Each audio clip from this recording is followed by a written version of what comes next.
గాంధీ భవన్లో సీఎం రేవంత్ రెడ్డి మాట్లాడుతున్నారు. లైవ్ ద్వారా చూద్దాం.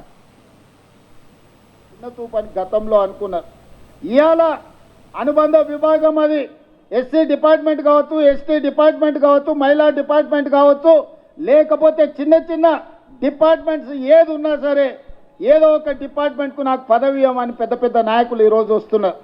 అంతకుముందు అడుగుతా కూడా తీసుకోలేదు కదా, ఇప్పుడెందుకు వచ్చిందా అంటే ప్రభుత్వం తీసుకున్న నిర్ణయం తర్వాత మాకు విషయం తెలిసింది. అనుబంధ విభాగాలకు అధ్యక్షులుగా ఉంటే కార్పొరేషన్ చైర్మన్లు అవ్వడానికి అవకాశం ఉంటుంది, ఎన్నికల్లో టిక్కెట్లు రావడానికి అవకాశం ఉంటుందని ఇప్పుడు అర్థమైంది. అందుకే మేము బాధ్యత తీసుకుంటామని ముందుకు వస్తున్నారు.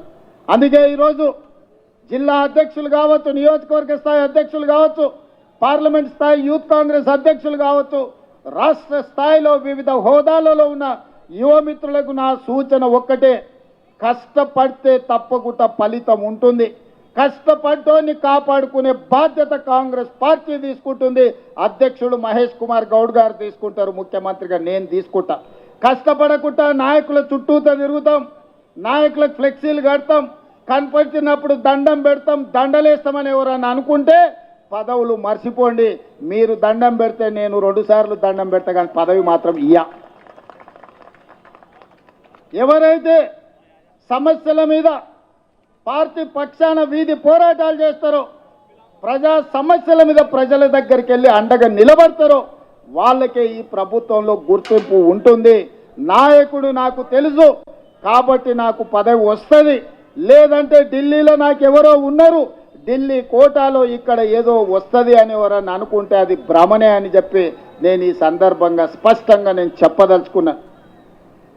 ఢిల్లీ నుంచి కాదు, గల్లీ నుంచి రావాలి పైకి.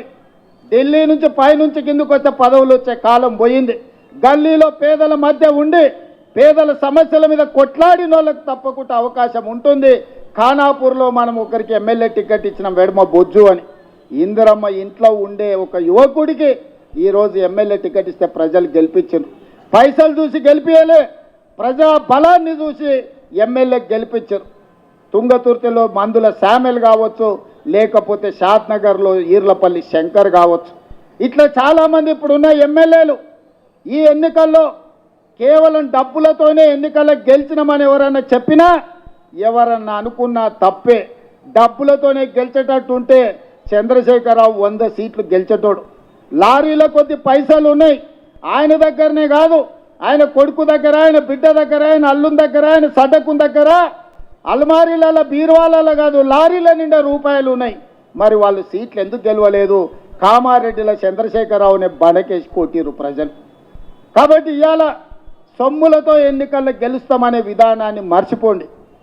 ప్రజలలో శ్రమ ఉంటే, ప్రజలతో ఉంటే ఎన్నికల్లో గెలిచే అవకాశం ఉంటుంది.